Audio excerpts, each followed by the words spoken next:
మనుషులంగా బయట కనపడేటప్పుడు నవ్వుతా పలకరిస్తాం. అక్క ప్రైజ్లాడక్క, అన్నా ప్రైజ్లాడన్నా.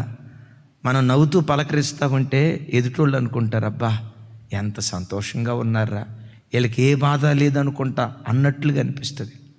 అదే మన జీవితంలో ఒంటరిగా గదిలోకి వెళ్తే కూర్చున్నామంటే చాలు కడవడు కన్నీళ్ళు.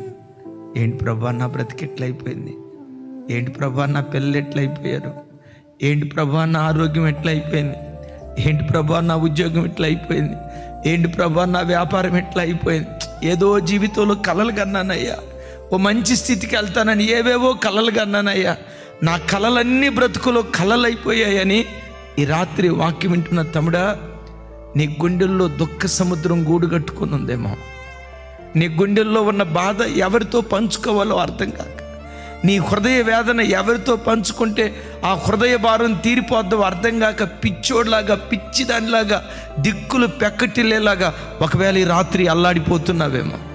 భర్తకి చెప్పుకోలేక, భార్యకి చెప్పుకోలేక, కడుపును పుట్టిన పిల్లలకు చెప్పుకోలేక లోపల కుమిలిపోతూ ఆ దుఃఖాన్ని బట్టి వ్యాధిగ్రస్తురాలై ఒకవేళ మంచాన పడిపోయేవేమో.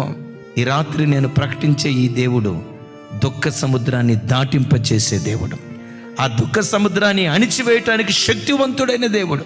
ఏ దుఃఖ సముద్రం నీ గుండెల్లో గూడు కట్టుకున్న ఈ దేవుడు నీ దుఃఖ దినాలు సమాప్తం చేయటానికి శక్తి కలిగినటువంటి వాడు.